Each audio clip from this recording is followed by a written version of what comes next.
Bab 21-30. Di luar koridor. Maafkan aku, Qiye, aku sungguh minta maaf. Li Yifei berdiri di sana, menundukkan kepala, berulang kali meminta maaf. Aku terlalu takut saat itu. Aku tidak banyak berpikir, aku langsung kabur. Aku meninggalkanmu dan Jiang Qian, bahkan menyebabkan dia. Aku tidak berharap kau memaafkanku, tapi bagaimanapun juga kita teman sekelas, dan aku masih berharap bisa meminta maaf padamu. Maafkan aku. Li Yifei tidak berani menatap mata Lin Qiye, tetapi kata-katanya sangat tulus. Setelah selesai berbicara, Lin Qiye perlahan berkata, saat menghadapi bahaya, berlari menyelamatkan diri adalah kodrat manusia, tidak ada yang salah dengan itu. Lin Qiye menepuk pundaknya, lagi pula, kalau aku yang waktu itu, aku pasti akan berlari lebih cepat darimu. Li Yifei menggaruk kepalanya, seolah teringat sesuatu, ngomong-ngomong, apa kau juga menandatangani perjanjian kerahasiaan itu? Lin Qiye tertegun, ragu sejenak, lalu mengangguk. Sepertinya Zhao Kongcheng tidak berbohong padanya, mereka sungguh tidak akan melakukan apapun kepada para saksi. Wajar saja jika Li Yifei, setelah lolos dari monster malam itu dan ketahuan, telah menandatangani perjanjian kerahasiaan. Kalau tidak salah, Liu Yuan juga telah menandatangani perjanjian yang sama. Meskipun ia sendiri belum menandatanganinya, itu hanya masalah waktu. Memberitahu Li Yifei sekarang bahwa ia belum menandatangani akan sulit dijelaskan. Sebenarnya, kalaupun mereka tidak mengizinkanku menandatangani, aku tidak akan memberitahu siapapun, desah Li Yifei. Aku tidak ingin mengingat kejadian itu lagi. Lagi pula, kalau aku melanggar perjanjian itu, aku akan dipenjara seumur hidup. Aku tidak ingin menghancurkan hidupku sendiri. Li Yifei meletakkan tangannya di pagar koridor, menatap kampus yang ramai di bawah, sedikit kerinduan di matanya. Sebenarnya, aku berharap bisa bergabung dengan mereka. Lin Qiye bertanya dengan heran, kau ingin bergabung dengan mereka? Ya, aku sudah menyebutkannya saat menandatangani perjanjian. Aku rela berhenti kuliah untuk bergabung dengan mereka, tapi sayangnya, mereka tidak menginginkanku.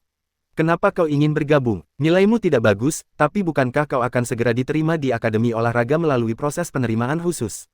Menjadi mahasiswa olahraga itu sangat membosankan, tidak, seharusnya kukatakan, menjadi orang biasa itu sangat membosankan. Mata Li Yifei perlahan berbinar. Bergabung dengan organisasi misterius dan kuat, diam-diam melawan musuh yang mengintai di masyarakat manusia, memberikan kontribusi yang tak terhitung jumlahnya, dan ketika semua ini terungkap, dunia akan mengingat namaku. Tangan Li Yifei perlahan mengepal, dan ia berkata dengan penuh semangat, inilah impian banyak pria, inilah arti hidup yang bermakna. Kau terlalu banyak bermimpi. Lin Qiye dengan kejam menghancurkan fantasinya. Kau mungkin mati dalam misi pertamamu, dicabik-cabik oleh monster, terkubur tanpa nama jauh di pegunungan. Orang tuamu mungkin tidak akan pernah tahu kau mati, dan kau akan meninggalkan dunia ini sendirian. Qiye, imajinasimu terlalu mengerikan. Ini bukan imajinasi. Lin Qiye menggelengkan kepalanya. Yang baru saja kau katakan memang begitu. Li Yifei mendesah tak berdaya. Lagi pula, mereka tidak menginginkanku, jadi aku tidak perlu terlalu banyak berpikir. Aku akan menyimpan rahasia ini untuk diriku sendiri sampai liang lahat. Oke, Lin Qiye melirik jam. Waktunya kembali. Kelas akan segera dimulai. Keduanya berjalan kembali ke kelas. Lin Qiye bisa merasakan Li Yifei jauh lebih santai daripada sebelumnya. Sepertinya rasa bersalahnya terhadap Lin Qiye dan Jiang Qian memang memberinya banyak tekanan. Baik Li Yifei maupun Liu Yuan berusaha melarikan diri, tetapi mereka membuat pilihan yang sangat berbeda. Lin Qiye tidak tertarik untuk sengaja menyusahkan Liu Yuan, tetapi ia tidak keberatan memberinya pelajaran jika ada kesempatan nanti. Setelah menyelesaikan kelasnya hari itu, Lin Qiye menyampirkan ranselnya di bahu dan pulang. Kematian Wang Shao dan Jiang Qian beberapa hari yang lalu telah menyebabkan banyak masalah bagi sekolah, memaksa mereka untuk membatalkan belajar mandiri di malam hari dan memulangkan siswa lebih awal.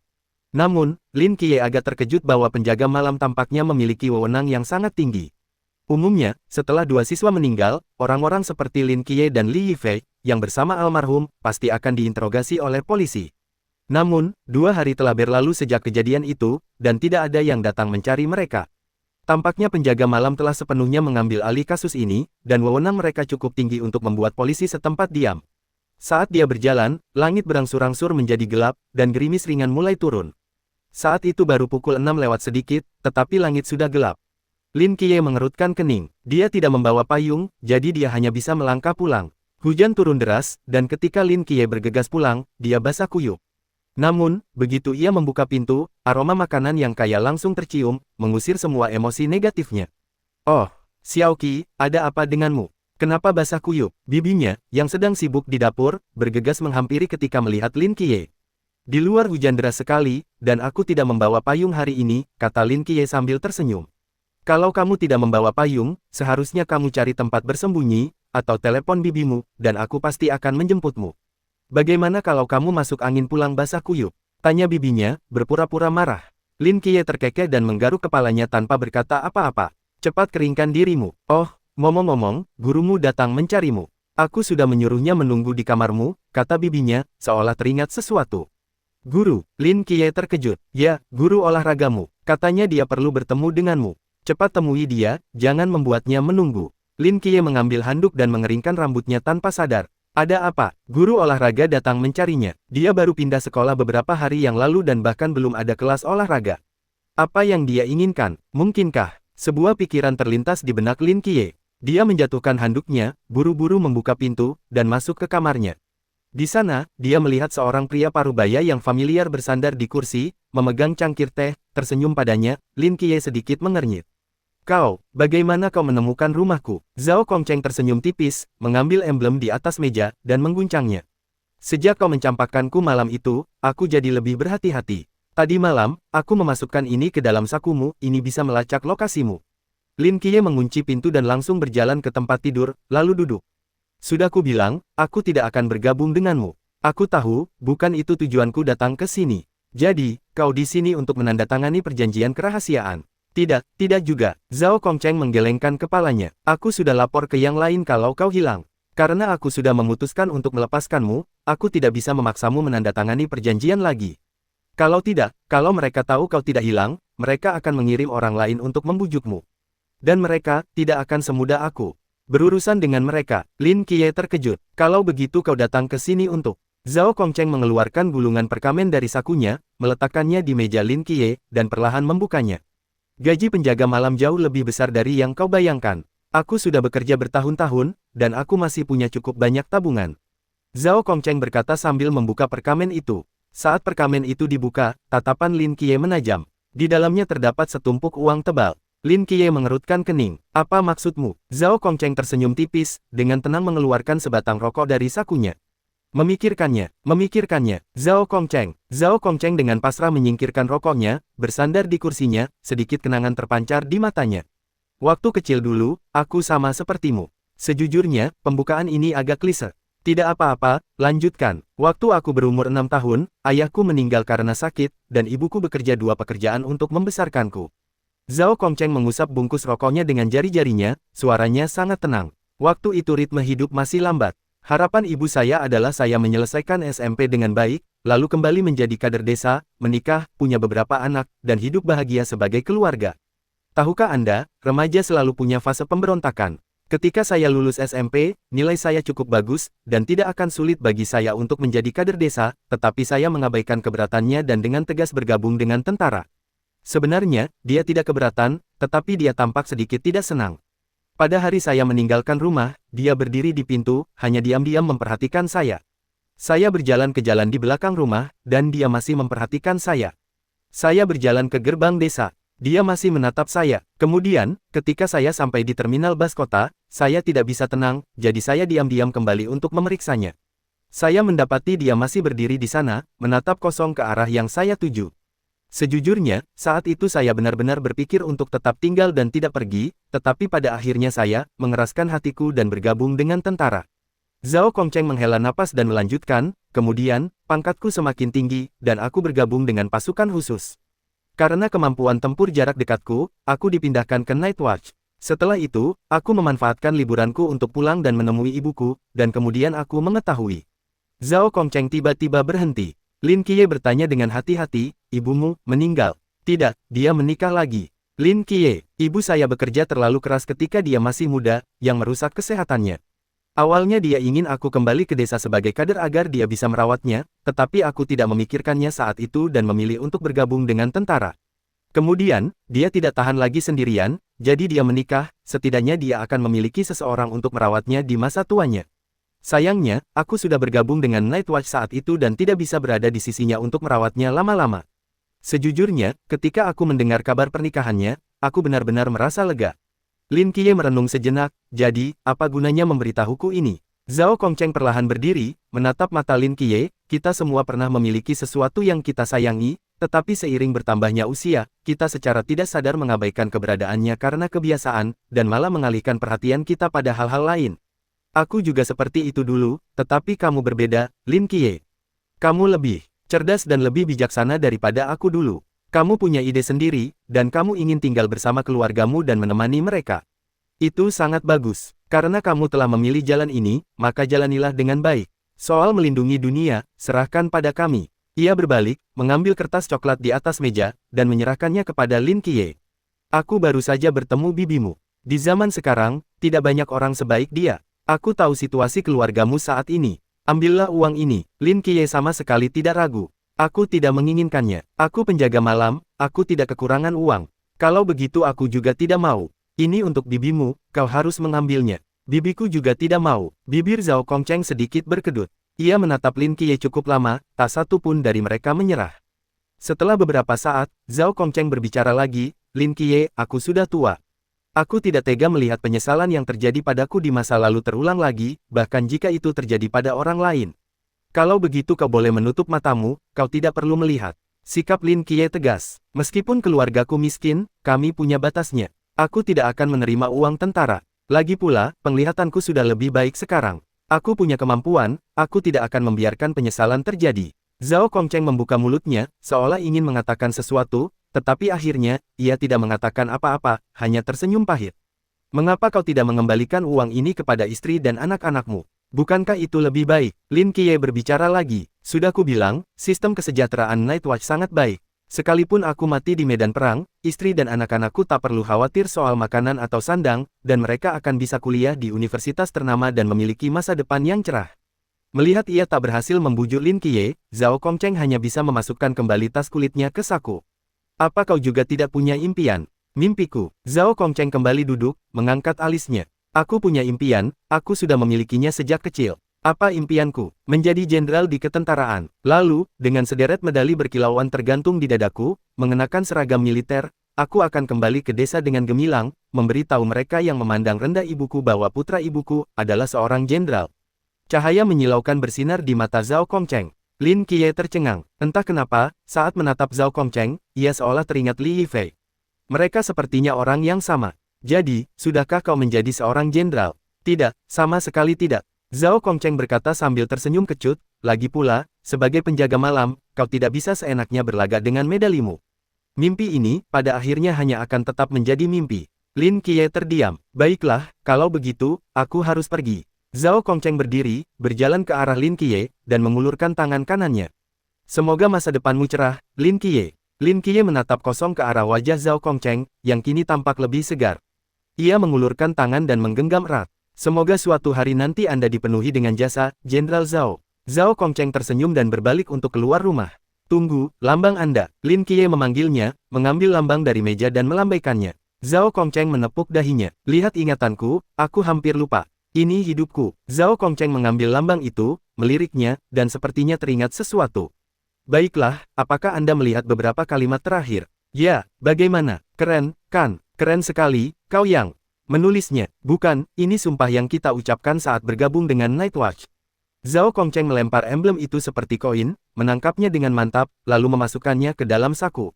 Tapi, aku sangat menyukainya. Tunggu, ada apa sekarang? Di luar sedang hujan deras, bawalah payungnya. Terima kasih, tapi aku tidak akan mengembalikan payungnya. Ambillah, anggap saja, sebagai balasan atas jasamu melindungi bumi. Menarik, oke, aku benar-benar pergi. Selamat tinggal. Zhao Kongcheng mengambil payung hitam itu, membuka pintu, dan berjalan keluar. Lin Qiye berdiri di dekat jendela, diam-diam memperhatikan kepergiannya. Di tengah hujan, ia mengusap emblem di sakunya dengan jari-jarinya dan melantunkan dengan lembut. Jika malam yang gelap akhirnya tiba, aku akan berdiri di hadapan jutaan orang. Pedang di tangan, darah mengotori langit, hujan semakin deras. Zhao Kongcheng dengan tenang masuk ke dalam van hitam, mengeluarkan kotak rokok dari sakunya, dan bersiap menikmati ketenangan sejenak.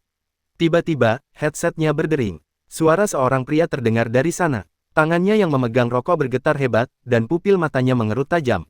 Xiao Qi, gurumu sudah pergi. Bibi bergegas keluar dari dapur setelah mengantar Zhao Kongcheng pergi. Aduh, kenapa kamu tidak mengajaknya makan dulu sebelum pergi? Anak ini, Lin Qiye menggelengkan kepalanya. Dia ada urusan nanti, jadi dia tidak akan makan malam. Apa kata gurumu? Tidak banyak, dia bilang ada semacam ujian olahraga, dan dia datang khusus untuk menanyakan kondisi mataku. Guru Zhao itu orangnya baik sekali, dia bahkan datang langsung ke rumah muridnya untuk menanyakan keadaannya. Ngomong-ngomong, sebelum kamu pulang, dia sedang di dapur membantuku mencuci sayuran. Dia terlihat besar dan kasar, tapi aku tidak menyangka dia begitu teliti. Bibi menyeka celemeknya, mematikan penghisap asap kompor yang berisik, dan berkata kepada Lin Qiye. Makanannya hampir siap, panggil adikmu untuk datang dan makan. Oke, sesaat kemudian, keluarga bertiga itu duduk rapi mengelilingi meja makan yang penuh dengan 7 hidangan, semuanya tampak dan berbau lezat, membuat mulut berair. Telur orak-arik tomat, sup ayam rebus, buncis goreng, dan iga babi asam manis. Yang Jin menatap meja yang penuh dengan makanan dan menelan ludah. Bu, sudah berapa lama kita tidak menikmati hidangan mewah seperti ini? Mata Xiaoqi sudah lebih baik. Ini bahkan lebih besar dari tahun baru, jadi tentu saja kita harus merayakannya. Kata Bibi dengan tenang. Lin Qiye menundukkan kepalanya, melirik kodok hitam yang mengibas-ngibaskan ekornya dengan panik, dan tertawa. Sepertinya kodok hitam juga akan makan enak malam ini. Beruntung sekali. Bibi tersenyum dan mengambil cangkir tehnya. Untuk merayakan kesembuhan mata Xiaoqi, bersulang. Di balik awan yang redup, senja telah lama menghilang, dan dunia tampak diselimuti selubung hitam. Hujan berputar-putar tertiup angin, cahaya bersinar terang di kota yang jauh. Di daerah permukiman tua yang rendah ini, sesosok tubuh berjubah merah tua berlari liar di tengah hujan, membawa koper besar. Air hujan mengalir di wajah Zhao Kongcheng, meskipun hujan musim panas, air itu membawa hawa dingin yang tak terjelaskan. Apakah kau yakin Raja berwajah hantu benar-benar datang ke sini? Zhao Kongcheng mengerutkan kening, suara Wu Xiangnan terdengar melalui earphone. Tidak yakin. 10 menit yang lalu, tim pencari kami menemukan noda darah raja berwajah hantu di jaringan selokan terdekat. Dilihat dari jejaknya, tujuannya kemungkinan besar hanya daerah permukiman tua itu, atau pusat kota. 2 kemungkinan tujuan. Benar, petik 2. Lalu apa yang kita lakukan? Membagi menjadi 2 tim dan berjaga. Secara teori memang benar, tetapi pusat kota memiliki arus penduduk yang sangat besar, dan kita tidak dapat dengan mudah mengevakuasi mereka. Jika Raja Hantu muncul di pusat kota, tidak hanya akan menyebabkan banyak korban, tetapi juga mudah menimbulkan kepanikan. Jadi, kami telah mengirimkan sebagian besar pasukan kami ke pusat kota untuk menjaganya. Bagaimana dengan permukiman lama? Jika Raja Hantu muncul di sini, penduduk di sini juga akan berada dalam bahaya. Permukiman lama memiliki lebih sedikit penduduk, dan mereka lebih tersebar. Lebih mudah untuk mengevakuasi mereka dibandingkan dengan pusat kota, dan petik 2. Dan bahkan jika Raja Hantu datang ke sini, itu tidak akan menyebabkan terlalu banyak kerusakan, kan? Suara Zhao Kongcheng mengandung sedikit amarah, ada orang-orang yang hidup dan bernapas yang tinggal di sini juga. Zhao tua, tenanglah. Suara Wu Xiangnan terdengar sangat serius, aku tidak pernah bilang akan meninggalkan permukiman lama. Hong Ying sudah membawa orang-orang ke sana. Tugasmu adalah mengevakuasi penduduk permukiman lama secepat mungkin. Lagi pula, meskipun Raja Hantu benar-benar pergi ke sana, jangan berhadapan langsung dengannya. Raja Hantu bukanlah seseorang yang bisa kau hadapi. Jika perlu, buka kehampaan tanpa batas untuk menjebaknya. Zhao Kongcheng perlahan mengendurkan tinjunya yang terkepal dan mendesah. Diterima. Meskipun Zhao Kongcheng agak kesal, ia tahu betul bahwa ini adalah hal yang benar untuk dilakukan. Lagi pula, jika Raja Wajah Hantu benar-benar pergi ke pusat kota, dengan populasi yang begitu padat, ia bisa dengan mudah bersembunyi di sudut gelap dan membunuh beberapa orang untuk menyembuhkan lukanya. Terlebih lagi, begitu terekspos ke publik, ia pasti akan menimbulkan kepanikan. Oleh karena itu, mengirim orang sebanyak mungkin ke pusat kota memang tidak akan terlalu banyak, tetapi rasanya tidak akan cukup. Di sisi lain, permukiman lama memiliki lebih sedikit penduduk, dan rumah-rumahnya berjauhan. Sekalipun Raja Wajah Hantu datang ke sini, butuh waktu untuk menyembuhkan lukanya, dan kemungkinan terpapar sangat kecil. Dalam situasi seperti ini, keputusan Wu Xiangnan untuk mengirim orang ke permukiman lama sudah cukup bijaksana. Kini, ia harus memanfaatkan waktu untuk mengevakuasi penduduk permukiman lama. Ini seperti berpacu dengan waktu. Sosok Zhao Kongcheng bergerak menembus hujan dengan kecepatan yang mencengangkan. Tetesan air hujan yang jatuh mengenai koper di tangannya, berubah menjadi tetesan air sebening kristal. Tak jauh dari sana, dalam kabut tipis, rumah rendah yang familiar itu semakin jelas terlihat. Ia baru saja datang dari sana beberapa menit yang lalu. Hati Zhao Kongcheng dipenuhi dengan emosi yang rumit. Dilihat dari waktu, keluarga itu seharusnya sudah mulai makan malam, kan?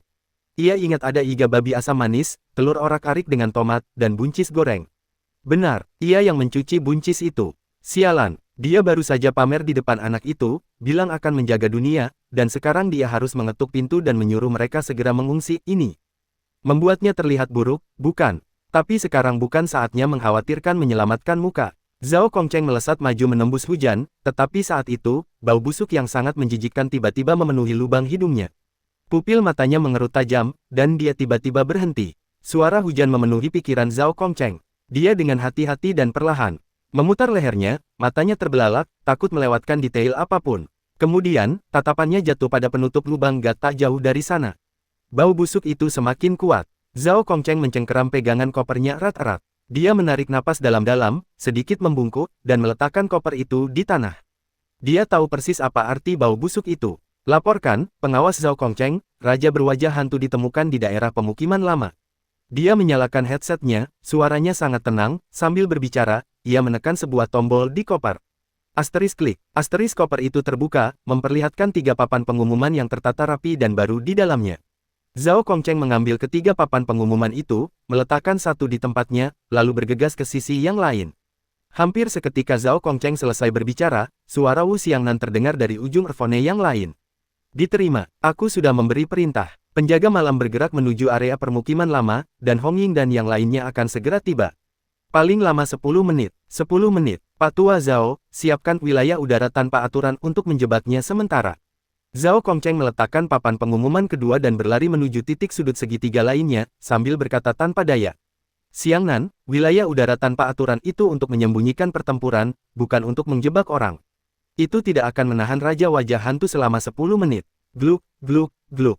Air hujan mengalir menuruni lereng tanah ke dalam penutup lubang gat, tetapi tiba-tiba seluruh penutup lubang gat bergetar hebat, dan air hujan yang telah dituangkan menyembur keluar seperti mata air mendidih. Apapun yang terjadi, jangan melawan Raja Hantu secara langsung. Suara Wu Xiangnan jelas terdengar cemas. Zhao Tua, area perumahan lama ini sangat luas. Bahkan jika Raja Hantu keluar, mungkin tidak akan menimbulkan kerusakan untuk sementara waktu. Dalam 10 menit ini, bahkan jika ia membunuh beberapa orang, ia tidak akan banyak pulih. Korban sipil akibat misteri terus terjadi setiap saat. Kami penjaga malam bukanlah dewa, kami tidak bisa menghentikan semua kematian dan cedera. Dan jika kami kehilangan anggota inti karena Raja Hantu yang terluka parah, itu sama sekali tidak sepadan.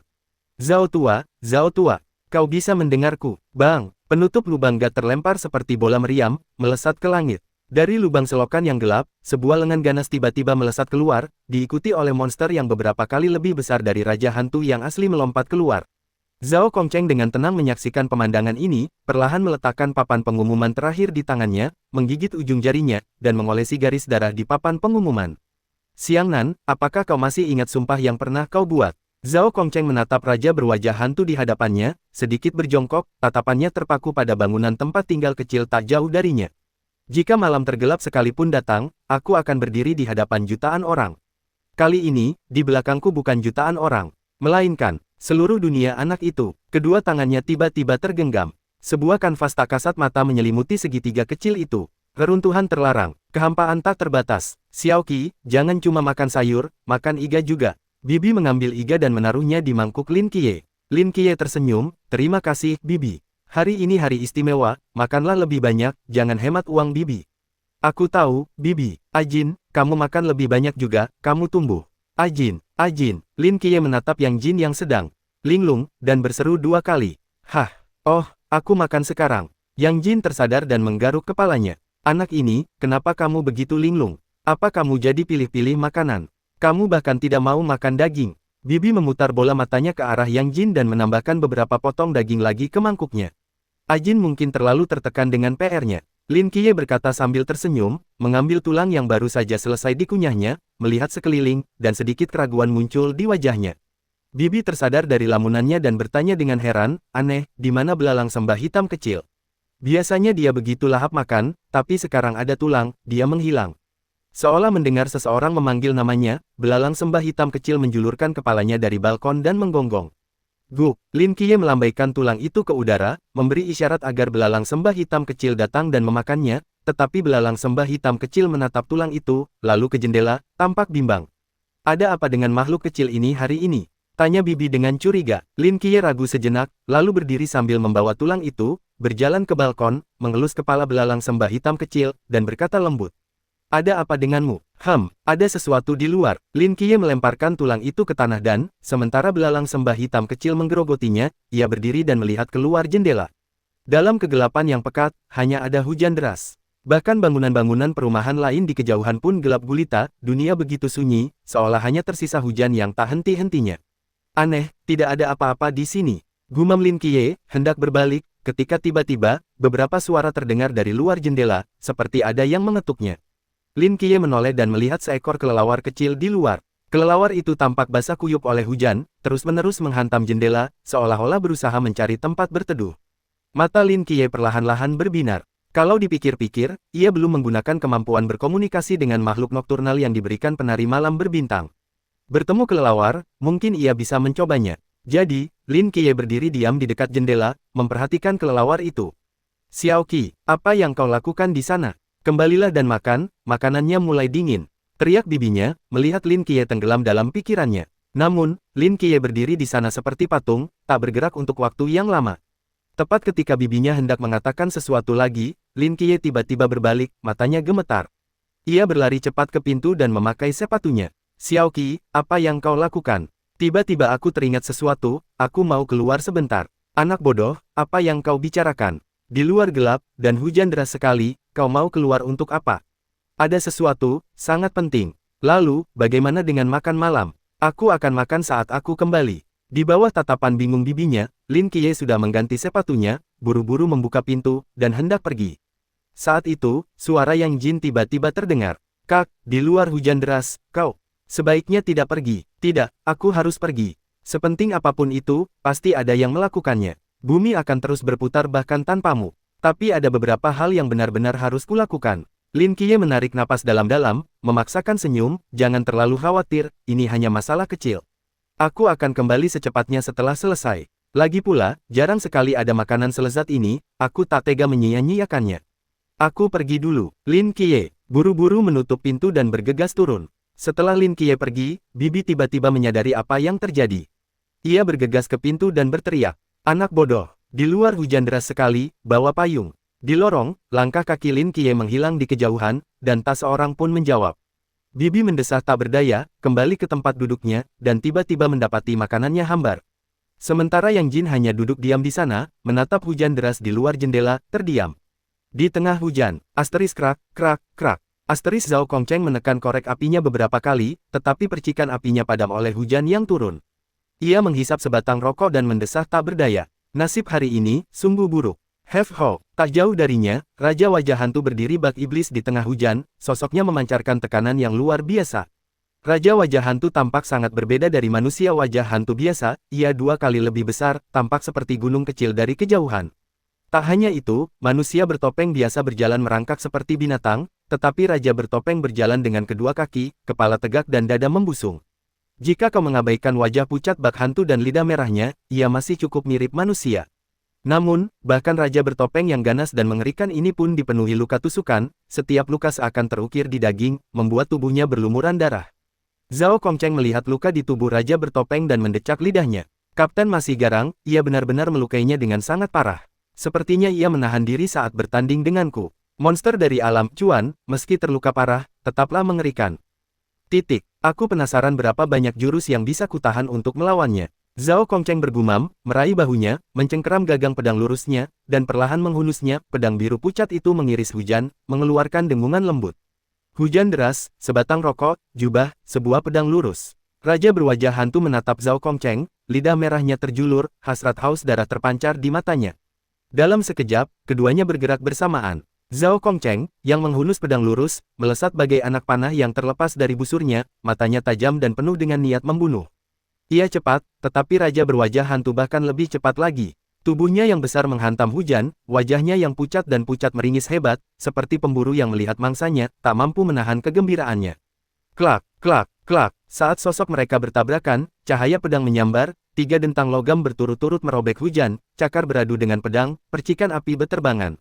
Zhao Kongcheng, seperti yang diharapkan dari seorang ahli pertarungan jarak dekat, melancarkan 3 serangan tepat ke organ vital Raja berwajah hantu, tetapi dihalangi oleh kecepatan Raja berwajah hantu yang bahkan lebih cepat. Zhao Kongcheng hanya berhasil melancarkan 3 serangan, karena setelah serangan ketiga, ia diterbangkan oleh kekuatan mengerikan Raja berwajah hantu, jatuh ke tanah berlumpur dalam kondisi mengenaskan. Perbedaan di antara mereka terlalu besar. Yang satu adalah makhluk mitos yang telah mencapai alam, sungai, memiliki kekuatan terlarang dan atribut fisik yang mengerikan. Yang lainnya adalah manusia biasa yang hanya memiliki keterampilan dan pengalaman. Zhao Kongcheng merangkak keluar dari lumpur, menyemburkan asap rokok yang basah dari mulutnya, dan mengumpat. Sialan, memangnya kenapa kalau kau makhluk mitos? Memangnya kenapa kalau kau kuat? Raja berwajah hantu itu tidak berniat untuk bertarung secara adil, meraung ke arah Zhao Kongcheng dengan suara bagai guntur. Raungan, raungan, raungan, raungan, mendekat, berpusat pada raja berwajah hantu, sebuah wajah hantu yang besar dan ganas perlahan muncul dari tanah.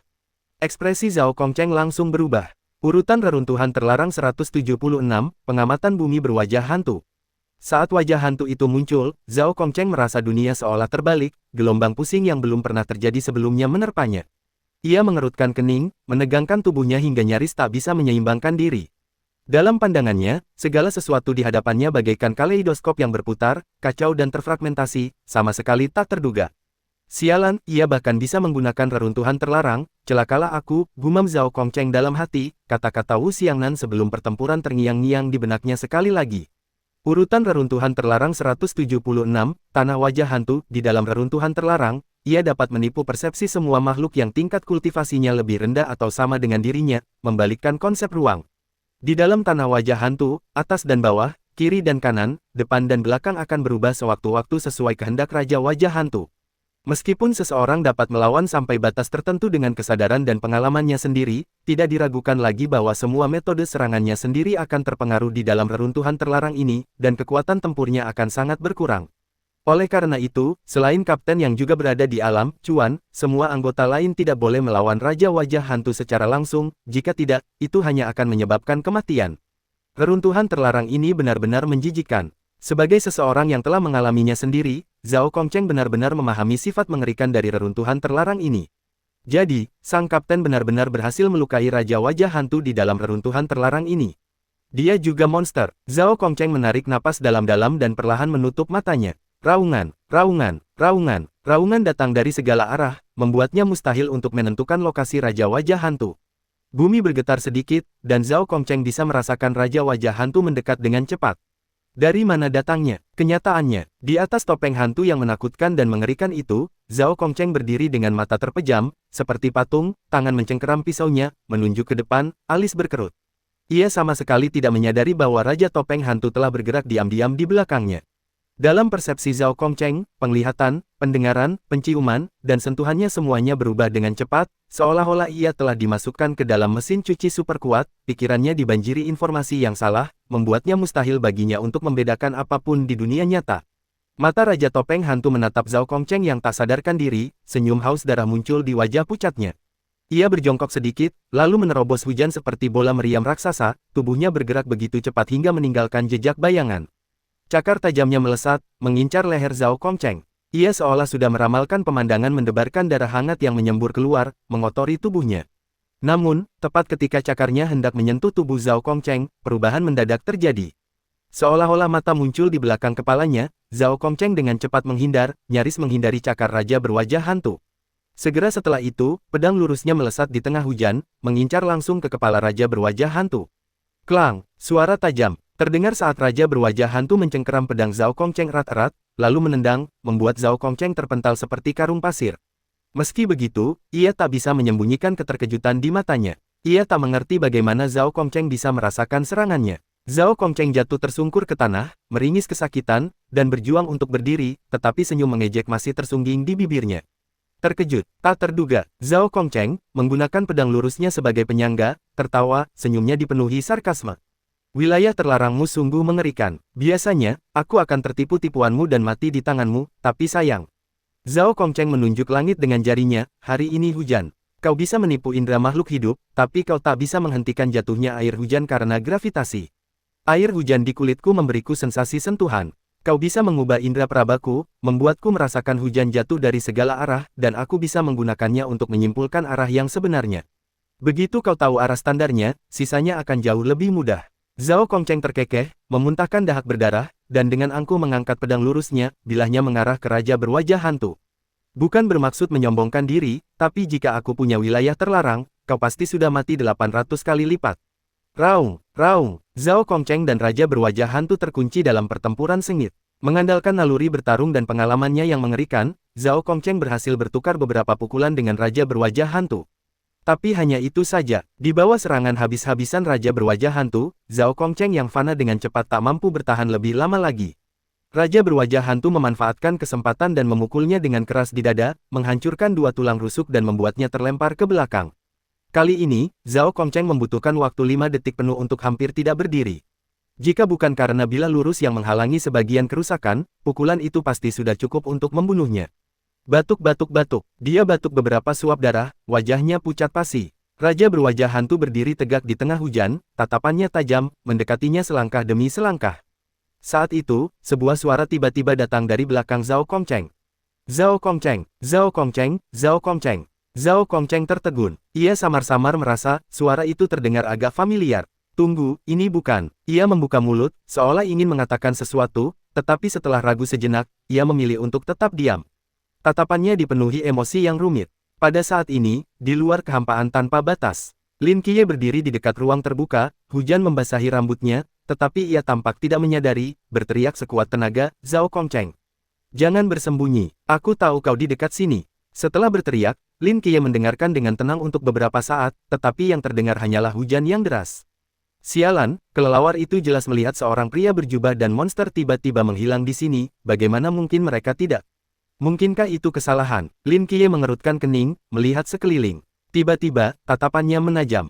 12 meter darinya, 3 papan pengumuman aneh berdiri sendiri, sama dengan 64 lebih besar dari Lin Qiye melangkah maju, menyeka hujan dari papan pengumuman dengan tangannya, dan dengan lembut membacakan kata-kata di atasnya.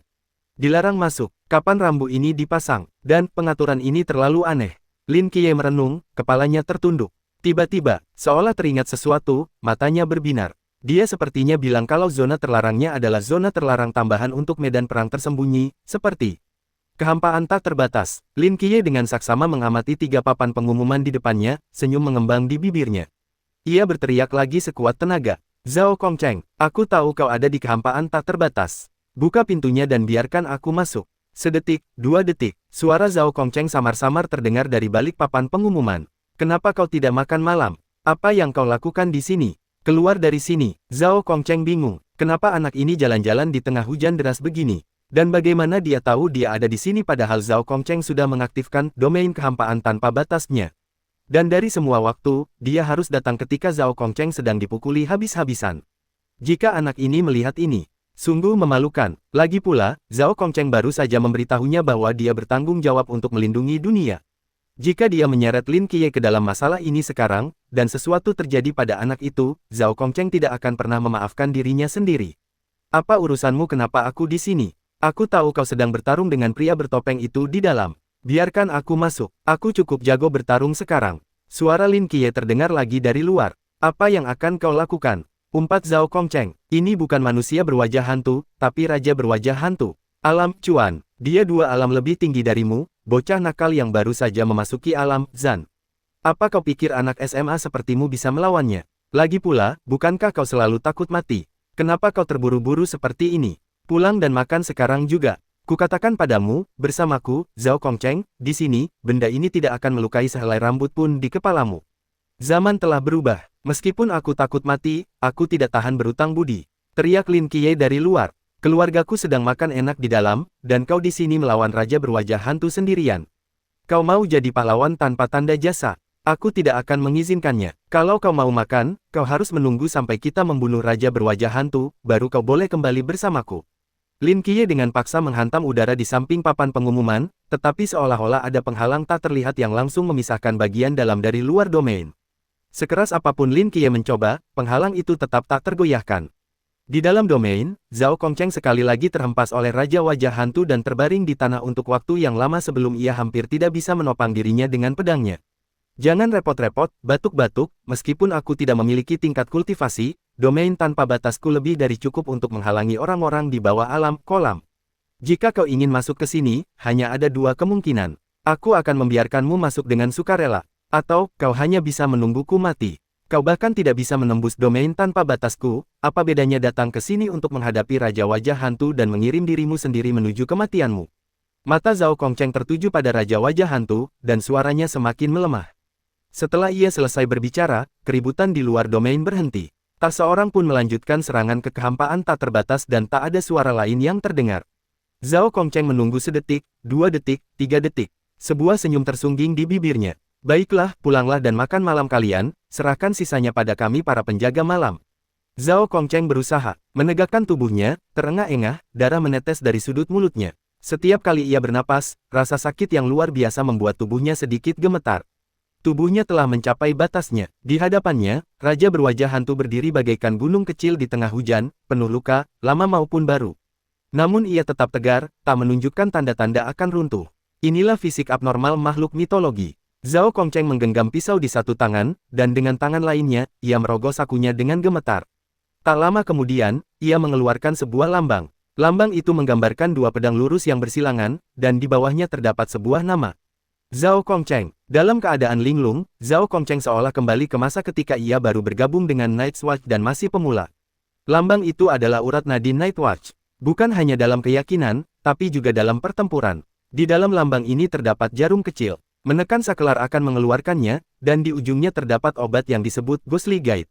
Obat ini, setelah dimasukkan, akan membakar habis seluruh potensi seseorang dalam waktu singkat, meningkatkan kekuatan mereka yang sudah memiliki alam terlarang secara signifikan.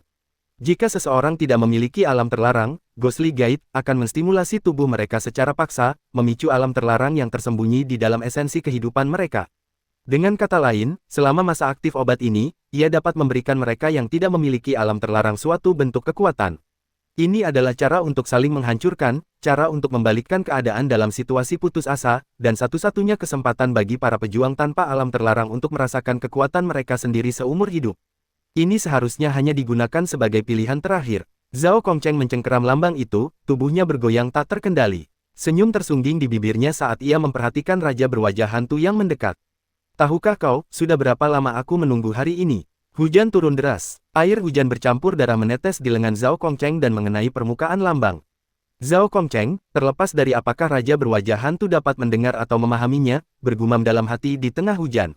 Manusia selalu mendambakan kekuatan supernatural, bermimpi suatu hari nanti dapat terbang menembus langit dan terjun ke bumi, membelah gunung dengan satu pukulan, dan membalikkan awan dengan satu pikiran.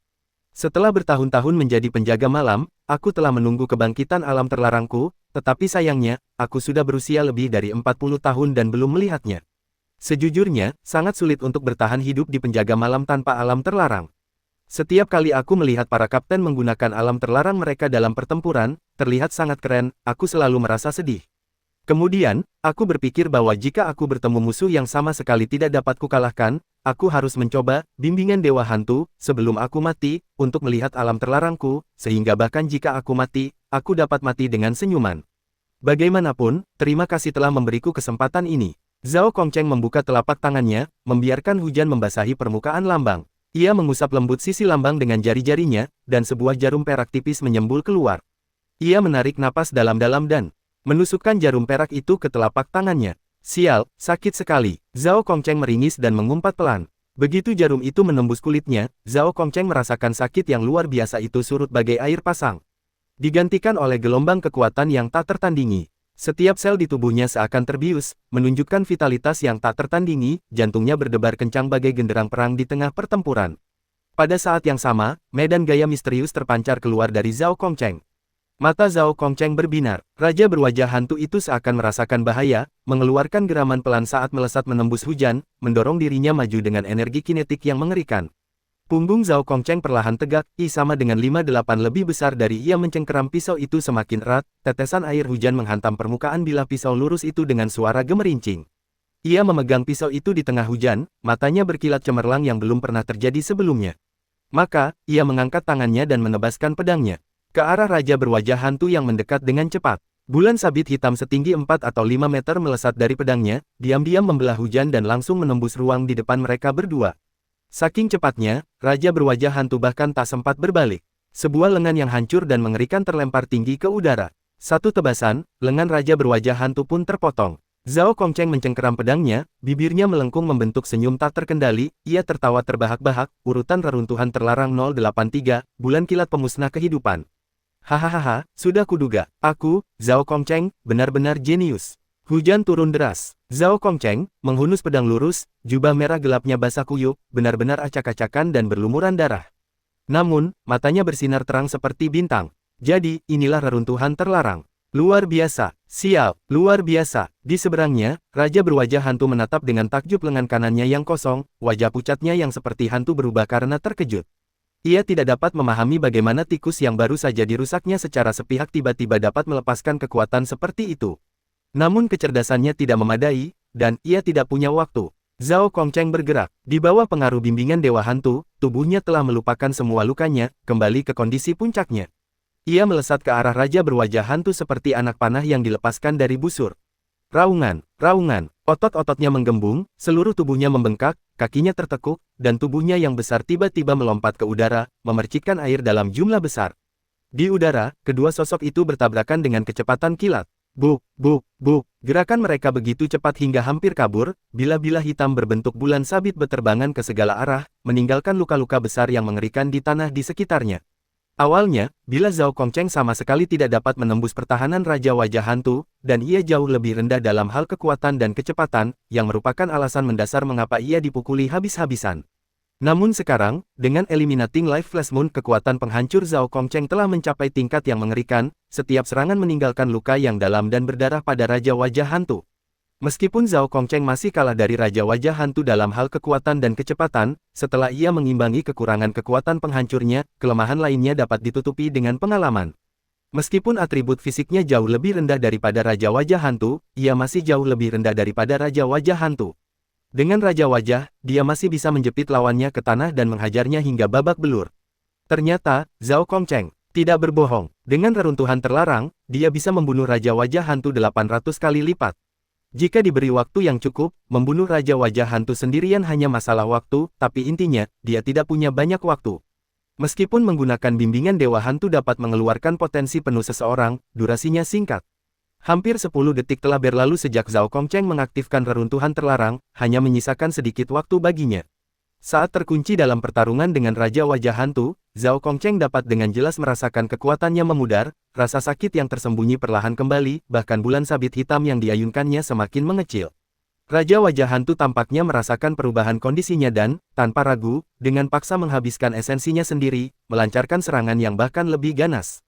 Setelah beberapa kali pertukaran serangan lagi, Raja Wajah Hantu memanfaatkan kesempatan itu, melancarkan pukulan keras ke dada Zhao Kongcheng. Buk, suara teredam bergema di udara, dan Zhao Kongcheng, bagaikan layang-layang yang talinya putus, terlempar dengan menyedihkan, jatuh terbanting ke tanah.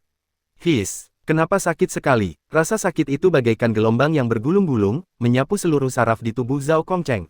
Ia menggertakkan gigi, matanya merah. Ia batuk darah sambil perlahan merangkak keluar dari lumpur. Tatapannya tertuju pada Raja berwajah hantu, api yang menyala di matanya masih tak padam. Ia masih bisa bernapas, reruntuhan terlarangnya masih ada, ia masih bisa bertarung. Raja berwajah hantu belum mati. Ia tidak boleh jatuh. Ia menggunakan pedang lurusnya untuk menopang dirinya di tanah, bergoyang saat ia berdiri. Saat itu, perubahan mendadak terjadi. Boom! Suara keras datang dari belakang Zhao Kongcheng, langit di atas kepalanya sedikit bergetar, dan sebuah retakan muncul. Ini, Zhao Kongcheng menatap kosong ke langit, seolah menyadari sesuatu, dan tiba-tiba berbalik. Tak jauh di belakangnya, kanvas tak kasat mata yang menutupi langit telah retak di salah satu sudutnya. Dan di celah yang retak itu, seorang pemuda bermata emas perlahan berjalan ke arahnya. Mulut Zhao Kongcheng menganga, ekspresinya seperti melihat hantu. Kau, bagaimana kau bisa masuk? Lin Qiye menyibakkan rambutnya yang basah kuyup, pupil matanya membara seperti tungku, intens dan suci. Ia mendesah tak berdaya, harus kuakui, kehampaan tanpa batas ini memang tangguh, tapi untungnya aku punya mata ini, aku bisa menemukan titik terlemahnya, dan untungnya, ini malam hari. Zhao Kongcheng hanya mengerti bagian pertama, tapi itu tetap tidak bisa menjawab keraguannya, kau baru saja memasuki alam, Zan, bagaimana kau bisa memiliki kekuatan sekuat itu? Tidak, kau tidak punya senjata, bagaimana kau bisa menembus kehampaan tak terbatas?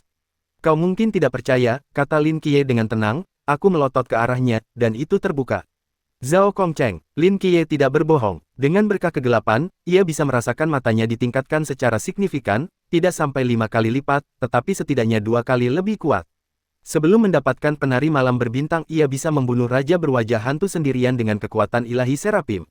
Setelah diperkuat oleh malam, ia juga bisa menembus kehampaan tak terbatas dengan kekuatan ilahinya. Namun, ini menghabiskan terlalu banyak energi mentalnya, satu tatapan saja hampir menguras energi mentalnya. Lin Qiye melirik Raja berwajah hantu, yang penuh luka, lalu ke bekas pisau di seluruh tanah. Tatapannya ke arah Zhao Kongcheng tiba-tiba menjadi aneh. Kau, masih bilang kau tidak punya alam terlarang. Bisakah manusia menciptakan ini? Zhao Kongcheng terlalu malas menjelaskan kepadanya karena, waktunya benar-benar hampir habis. Berhenti bicara omong kosong dan minggirlah. Aku bisa membantumu bertarung. Aku tahu, minggirlah dulu. Zhao Kongcheng menoleh untuk menatapnya. Satu tebasan, lalu aku akan menebas lagi. Setelah tebasan ini, kau bisa datang dan membantuku. Baiklah, Lin Qiye berdiri di samping. Zhao Kongcheng menarik napas dalam-dalam, mencengkeram gagang pedangnya erat-erat, dan menatap tajam ke arah raja berwajah hantu yang tak jauh darinya. Nah, perhatikan baik-baik serangan ini. Kenapa? Serangan ini akan terlihat sangat keren. Sebelum Lin Qiye sempat menunjukkan ekspresi jijik, kaki Zhao Kongcheng terbanting ke tanah, melepaskan kecepatan yang mencengangkan saat ia menerjang raja berwajah hantu. Raja berwajah hantu itu seolah menyadari bahwa pria di hadapannya sudah mendekati akhir hayatnya, dan alih-alih berhadapan langsung, ia berdiri dengan waspada di tempat, siap mempertahankan diri dari serangan apapun. Cahaya di mata Zhao Kongcheng semakin terang benderang, bagai obor yang menyala. Ia menerobos hujan, menerjang raja berwajah hantu. Tanpa ragu, ia mengangkat tangan dan mengayunkan pedangnya. Bulan sabit yang luar biasa besar membelah malam, menyapu langit dengan kecepatan yang tak terlihat oleh mata telanjang, membelah setiap tetes hujan yang dilewatinya menjadi dua. Serangan ini begitu cepat sehingga bahkan raja berwajah hantu yang perkasa pun tak dapat menghindarinya dengan mudah. Bahkan jika ia mau, dalam kondisinya saat ini, ia tak akan mampu. Maka, bulan sabit hitam melesat di langit. Dengan lembut, memenggal kepala mengerikan dari sosok pucat dan menyeramkan. Asteris kepala raja berwajah hantu jatuh ke tanah. Zhao Kongcheng terhuyung dan pingsan. Lin Qiye bereaksi cepat, menangkap tubuh Zhao Kongcheng dengan mantap. Baru kemudian ia menyadari betapa buruknya kondisi Zhao Kongcheng. Goresan, memar, jatuh dalam persepsi Lin Qiye, tubuhnya dipenuhi luka yang tak terhitung jumlahnya, yang darinya darah mengalir, menodai sebagian besar genangan lumpur di bawahnya menjadi merah. Setidaknya ada 5 atau 6 tulang yang patah. Lin Qiye tidak dapat membayangkan bagaimana Zhao Kongcheng bisa berdiri dengan luka separah itu. Yang paling kritis, Lin Qiye dapat dengan jelas merasakan bahwa tubuh fisik Zhao Kongcheng memburuk dengan cepat. Kekuatan hidupnya seperti bara api dalam abu, semakin melemah. Lin Qiye duduk tak berdaya di samping Zhao Kongcheng, tubuhmu. Batuk. Ini bukan apa-apa, hanya efek samping dari pelepasan potensi secara paksa. Kalau terus begini, kau akan mati. Aku tahu, bahkan jika kau mati, tidak apa-apa. Hehehehe. Zhao Kongcheng ingin tertawa, tetapi di tengah tawa, ia kembali batuk darah. Tidak rugi, setidaknya aku pernah mengalami reruntuhan terlarang sebelum aku mati, dan... Lalu apa? Dan aku berhasil. Aku menghunus pedangku ke jurang, dan darahku mengotori langit. Zhao Kongcheng dengan gemetar mengulurkan tangan dan menyentuh lumpur di bawahnya, tangannya berlumuran darah. Dengan darah sebanyak ini, meskipun tidak bisa mengotori langit, seharusnya cukup untuk mengotori sepetak tanah. Lin Qiye tertegun. Tapi, kau tidak punya jutaan orang di belakangmu. Selain aku, tidak ada yang melihat usahamu, apa itu sepadan? Zhao Kongcheng tersenyum tetapi tidak menjawab. Tolong aku, silakan, aku punya sebungkus rokok di sakuku, nyalakan untukku. Lin Qiye merogoh saku. Dada Zhao Kongcheng sebentar, mengeluarkan sebatang rokok yang basah kuyup oleh hujan, lalu korek api dari saku celananya. Ia menyerahkan rokok itu kepada Zhao Kongcheng, melindungi pemantik dari hujan, dan menekannya beberapa kali. Asteris krak. Api menyala, membakar rokok di mulut Zhao Kongcheng. Ia menghisapnya dalam-dalam, mendesah panjang, seolah seluruh tubuhnya rileks. Zhao Kongcheng, dengan rokok menggantung di bibirnya, menatap langit kelabu, tetesan air hujan jatuh di wajahnya, mengalir di pipinya. Lin Qiye, aku menebas raja wajah hantu dengan satu tebasan, kau melihatnya. Aku melihatnya. Bibir Zhao Kongcheng tak kuasa menahan diri untuk melengkung ke atas, ia sangat senang. Lin Qiye mengangguk, hendak mengatakan sesuatu, ketika tiba-tiba, seluruh tubuhnya sedikit gemetar.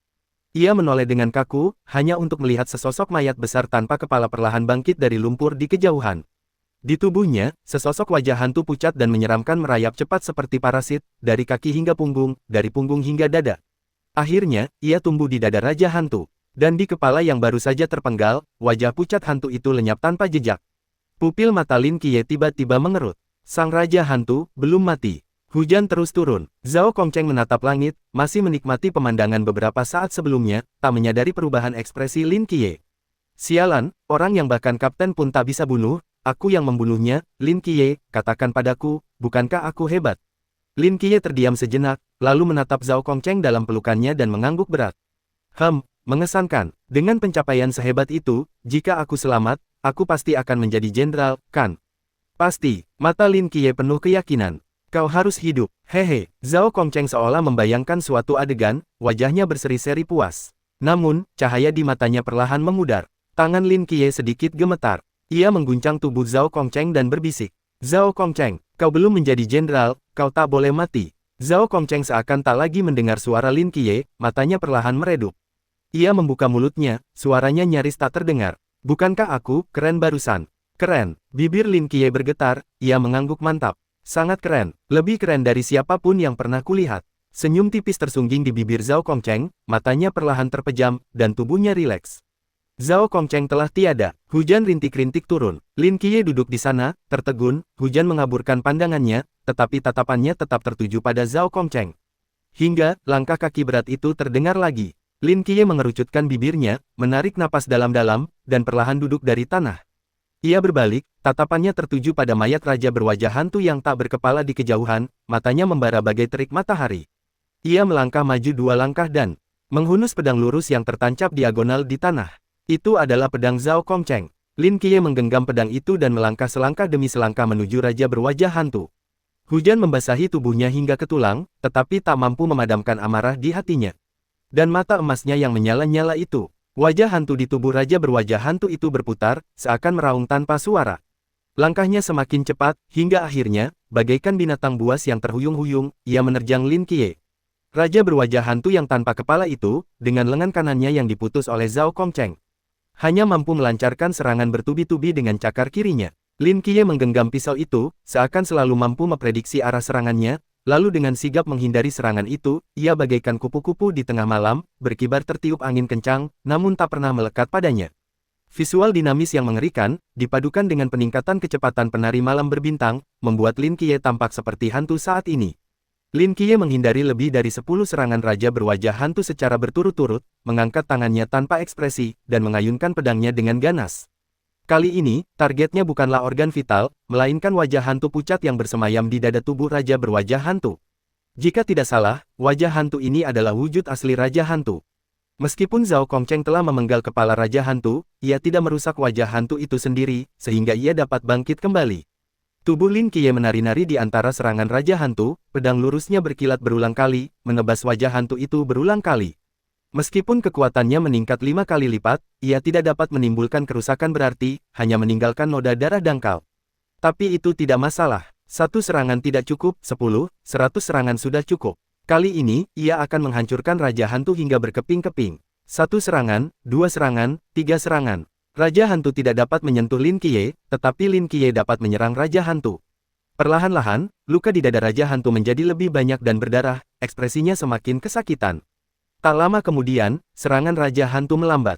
Kilatan pembunuh melintas di mata Lin Qiye. Memanfaatkan kesempatan itu, ia menggenggam pedang lurus di tangannya. Dengan sekuat tenaga, ia menusukkannya ke wajah hantu itu. Jeritan melengking yang menusuk telinga menggema di langit.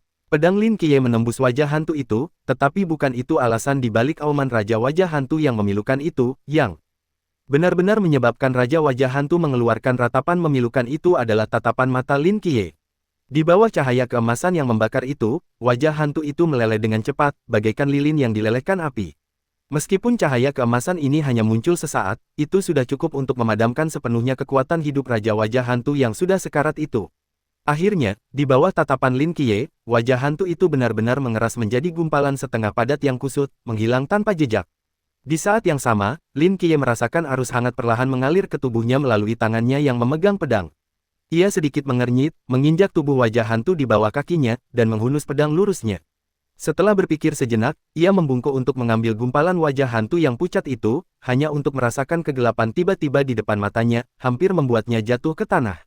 Meskipun penari malam berbintang telah ditingkatkan, kekuatan fisik Lin Qiye sangat terkuras setelah pertempuran yang begitu intens dan berbahaya. Yang terpenting, 2 kali penggunaan mata seraf telah menguras habis energi mentalnya yang sudah terbatas, membuatnya kesulitan berjalan. Seperti yang dikatakan Zhao Kongcheng, pada levelnya saat ini, menghadapi raja berwajah hantu hanya akan berujung pada kematian. Jika penjaga malam tidak melukai raja berwajah hantu terlebih dahulu, dan jika Zhao Kongcheng tidak mengorbankan dirinya untuk melumpuhkannya, bahkan dengan mata seraf dan penari malam berbintang, ia tetap tidak akan sebanding dengan raja berwajah hantu. Inilah makhluk mistis yang telah turun ke dunia ini. Inilah Chuanjing. Hujan membasahi wajahnya saat ia terhuyung-huyung di tanah yang berlumuran darah menuju mayat Zhao Kongcheng. Ia mencapai mayat itu dan perlahan duduk. Sudah kubilang, menjadi pahlawan itu tidak mudah, gumam Lin Qiye, menatap Zhao Kongcheng yang sudah kedinginan. Kau mempertaruhkan nyawamu di sini, berjuang sampai mati, dan berapa banyak orang yang tahu. Tahukah kau, saat ini, bermil-mil jauhnya di pusat kota, tempat ini masih menjadi tempat pesta pora. Mereka bernyanyi di bar karaoke, menikmati restoran hotpot, bercinta di hotel, makan popcorn di bioskop. Dan kau, hanya bisa mati di sini dalam diam. Mereka tak akan pernah tahu bahwa di tengah hujan deras ini, seorang pria berpisau telah menghabisi makhluk mitos. Mereka tak akan pernah tahu bahwa mereka bisa riang dan bahagia, karena seseorang telah mengorbankan nyawa mereka untuk mereka. Apakah itu sepadan? Lin Qiye menatap wajah pucat Zhao Kongcheng, seolah menunggu jawabannya. Sayangnya, ia ditakdirkan untuk tak pernah berbicara lagi. Lin Qiye melanjutkan, kau pikir aku takut mati? Kau salah, aku, sama sekali tidak takut mati. Apa kau pikir anak yang melihat malaikat sejak kecil, menjadi buta, dan dikurung di rumah sakit jiwa masih punya rasa hormat pada kematian? Aku sudah berkali-kali mencoba mengakhiri hidupku dalam kegelapan, tetapi cahaya telah menyelamatkanku berkali-kali. Cahaya yang menyelamatkanku bukanlah mereka yang disebut orang-orang yang sibuk mengejar hasrat di kota dan mengeluh tentang ketidakadilan dunia. Melainkan keluargaku. Lin Qiye menatap langit malam yang gelap dan perlahan berkata, jika orang-orang ini tidak menyelamatkanku, mengapa aku harus mengorbankan hidupku untuk melindungi mereka? Karena itu, aku tidak ingin menjadi penjaga malam. Lin Qiye menoleh, tatapannya tertuju pada rumah rendah di tengah hujan deras, sedikit kebingungan muncul di matanya. Tapi, aku tipe orang yang tidak tahan berutang budi. Kau menyelamatkan seluruh duniaku, dan apa yang bisa ku lakukan untukmu? Lin Qiye terdiam sejenak, lalu melanjutkan, aku tahu kalian, penjaga malam, punya banyak keuntungan. Bahkan jika kalian meninggal, istri dan anak-anak kalian akan menerima perawatan terbaik, belum lagi urusan pemakaman kalian. Penjaga malam pasti akan memastikan kalian mendapatkan pemakaman yang layak. Kalian tidak kekurangan uang, begitu pula aku. Jadi, bagaimana mungkin aku bisa membalas budi sebesar ini? Lin Qiye duduk di sana dengan tatapan kosong untuk waktu yang lama, lalu berbalik menatap rumah rendah di kejauhan. Di tengah hujan, tinjunya perlahan mengepal, lalu mengendur dengan lemah. Seolah mengambil keputusan bulat, ia menggunakan pedangnya untuk menopang dirinya di tanah, berjuang berdiri, bergumam pada dirinya sendiri. Dalam hidupku, Lin Qiye, aku hanya merasa berhutang budi kepada 3 orang, bibiku yang telah bekerja keras untukku selama 10 tahun, sepupuku yang terbebani olehku selama 10 tahun. Dan kau, yang telah menyelamatkan nyawa keluargaku yang beranggotakan 3 orang. Kau telah menyelamatkan seluruh duniaku. Dan sebagai gantinya, aku akan menjaga duniamu selama 10 tahun. Setelah 10 tahun, apapun situasinya, aku tidak akan berhubungan dengan penjaga malam, tidak akan berhubungan dengan semua makhluk hidup, dan aku akan kembali ke rumah ini untuk melanjutkan hidupku yang asli. Apakah kesepakatan ini cukup adil? Lin Qiye menatap Zhao Kongcheng yang terbaring di genangan darah, ia hanya berbaring di sana dengan tenang, seolah tertidur. Karena kau tidak keberatan, maka semuanya beres. Lin Qiye menancapkan pedangnya yang lurus ke tanah, menghadap ke satu arah dan berlutut. Di sana, di tengah hujan, berdiri sebuah rumah rendah biasa. Bibi, aku pergi. Maafkan kepergianku yang mendadak. Karena aku takut begitu aku kembali, aku takkan pernah ingin pergi lagi. Kudengar penjaga malam digaji besar, subsidi yang kuterima selama 10 tahun pengabdian ini sudah cukup bagimu dan putramu untuk hidup nyaman. 10 tahun lagi, aku akan memastikan kau menjalani kehidupan terbaik. Aku akan membalas kebaikanmu dalam membesarkanku selama 70 tahun. Lin Qiye berlutut di tengah hujan, tetesan air hujan jatuh dari rambutnya dan membasahi matanya. Ia membungkuk dan bersujud beberapa kali, dahinya menempel di tanah cukup lama sebelum perlahan mengangkatnya. Ia perlahan berdiri, melirik sekali lagi ke rumah rendah itu, menghunus pedang lurusnya dari tanah. Dan berbalik untuk pergi. Siang Nan, aku sudah sampai di permukiman lama. Di mana si tua Zhao? Di tengah hujan lebat, seorang wanita berjubah merah tua, basah kuyup, berdiri di jalan, membawa kotak hitam panjang di punggungnya, membungkuk dan terengah-engah.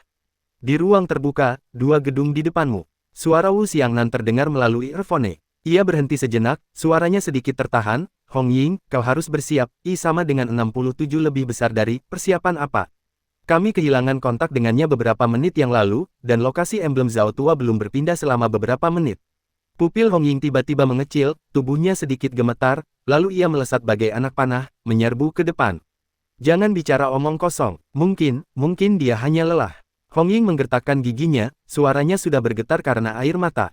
Hong Ying, jangan bicara. Hong Ying meraung. Hong Ying, lambang Zhao tua telah bergerak. Mendengar ini, secercah cahaya langsung muncul di mata Hong Ying.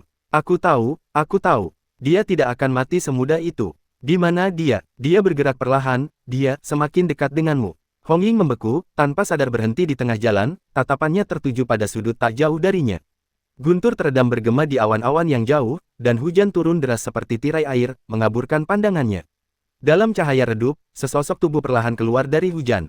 Sosok itu adalah seorang pemuda, membawa pisau di punggungnya dan menggendong mayat seorang pria. Ia berhenti, dan dengan sekuat tenaga, meraung, seolah mengumumkan kepada seluruh dunia. Junior Lin Qiye mengucapkan selamat tinggal kepada Jenderal Zhao Kongcheng atas kepulangannya yang penuh kemenangan. Di dalam rumah, Bibi mendongak ke jam dinding, tenggelam dalam pikirannya. Meja di depannya, yang dulu penuh makanan, kini dingin, hampir tak berubah sejak kepergian Lin Qiye. Setelah beberapa saat, Yang Jin mengulurkan tangan dan meletakkan sepotong daging di mangkuk Bibi dengan sumpitnya. Bu, ayo makan. Bibi menggelengkan kepala dan mendesah panjang. Kau tahu, adikmu lari di tengah makan dan belum kembali. Mungkinkah terjadi sesuatu padanya? Jangan khawatir, dia akan baik-baik saja. Mungkin teman-teman sekelasnya melihat matanya sudah lebih baik dan bersikeras mengajaknya makan di luar. Yang Jin menghiburnya dengan lembut. Mendengar kata-kata Yang Jin, ekspresi Bibi sedikit rileks, tetapi kemudian ia kembali khawatir. Tapi dia tidak membawa payung. Bu, Yang Jin berdiri, menunjuk keluar jendela, dan berkata dengan tenang. Hujan sudah berhenti. Hujan memang telah berhenti. Cahaya bulan yang samar menembus awan, menerangi malam yang sunyi dan sepi. Di kejauhan, di tanah terbuka, papan nama yang compang camping telah disingkirkan, dan darah serta luka-luka telah tersapu bersih, hanya menyisakan bekas-bekas pisau tajam di tanah, diam-diam menceritakan kejadian malam sebelumnya. Mungkin besok pagi, seseorang akan menemukan retakan misterius ini, membuat spekulasi yang tak terhitung jumlahnya, tetapi mereka tak akan pernah tahu kebenarannya. Beberapa tetes air hujan meluncur turun dari atap, mendarat di genangan lumpur, menciptakan riak-riak. Asteris ceram, sebuah kaki melangkah ke genangan air, memercikkan air. Dalam kegelapan, di tanah terbuka yang penuh bekas pisau, seekor anjing kecil hitam kudisan berjalan perlahan. Sebuah tas kain kecil tergantung di lehernya. Ia berjalan melalui celah-celah, berhenti di samping sebuah lahan terbuka yang bersih. Beberapa menit sebelumnya, mayat seorang pria terbaring di sana. Ia menundukkan kepalanya, cahaya redup muncul di matanya yang gelap. Tiba-tiba, ia membuka mulutnya, dan berbicara dengan suara yang dalam dan bergema. Kembalilah, jiwa, kota Changnan, jembatan perdamaian. Jembatan perdamaian adalah sebuah jembatan besar di pinggiran kota Changnan. Kanal besar Jiangnan, yang membentang melintasi seluruh kota, mengalir di bawahnya. Pejalan kaki dan kendaraan yang tak terhitung jumlahnya melintasi jembatan ini setiap hari, menjadikannya salah satu landmark kota Changnan. Di ujung jembatan, kedua sisinya dipenuhi banyak toko kecil. Di sebuah toko yang tampak tak mencolok, sebuah papan nama merah tua yang besar tergantung.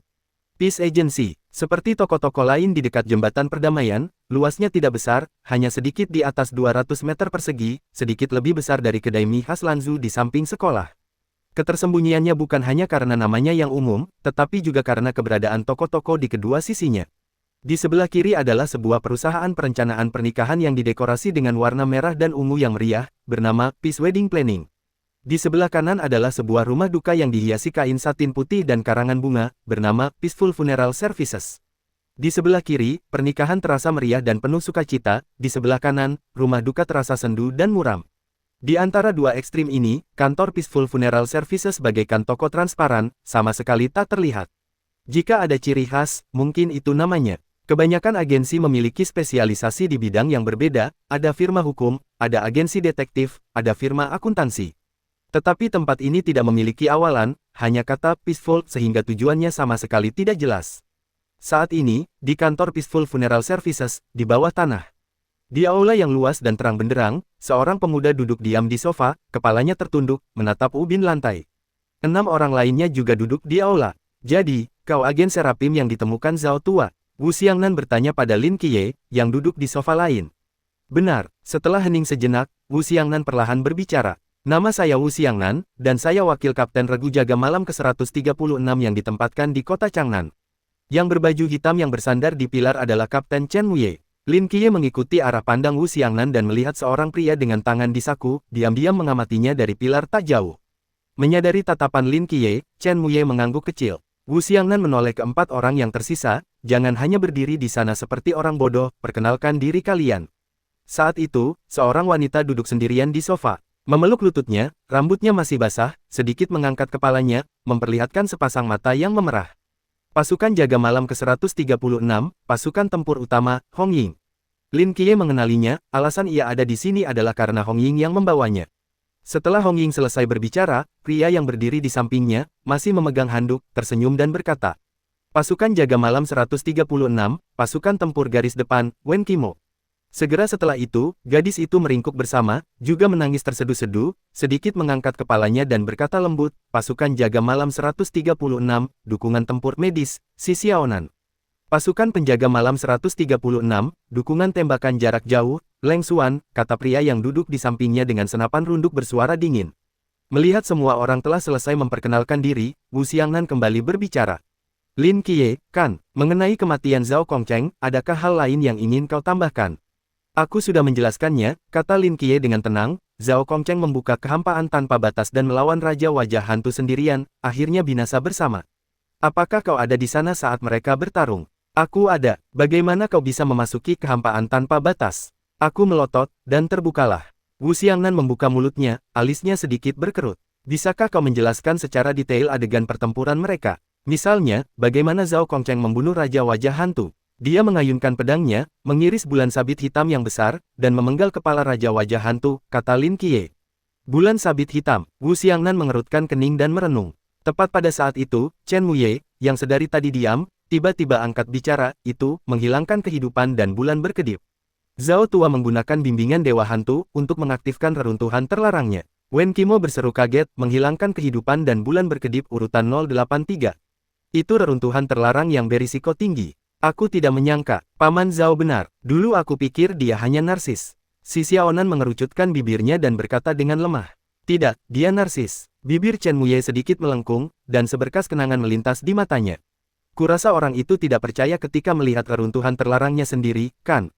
Seandainya kita ada di sana, dia pasti akan terus mendesak kita untuk mengatakan bahwa reruntuhan terlarangnya adalah yang paling tampan di antara semuanya." Hong Ying sepertinya teringat akan sebuah adegan menarik, dan sudut bibirnya sedikit melengkung, tetapi cahaya di matanya segera meredup. Wu Xiangnan menatap mata Lin Qiye dan berkata lagi, "Ada masalah lain. Dilihat dari mayat Raja Wajah Hantu, luka fatalnya adalah serangkaian luka tusuk, serta bekas luka bakar yang tak dapat dijelaskan. Tapi, menghilangkan kehidupan dan bulan berkedip sepertinya tidak memiliki ciri-ciri ini. Ada apa?" Lin Qiye mengerutkan kening, menatap mata Wu Xiangnan, dan berkata, kata demi kata. "Aku sudah menjelaskannya dengan sangat jelas. Zhao Kongcheng menghadapi Raja Wajah Hantu sendirian, bertarung sampai mati. Dan akhirnya, dia sendirian membunuh Raja Wajah Hantu.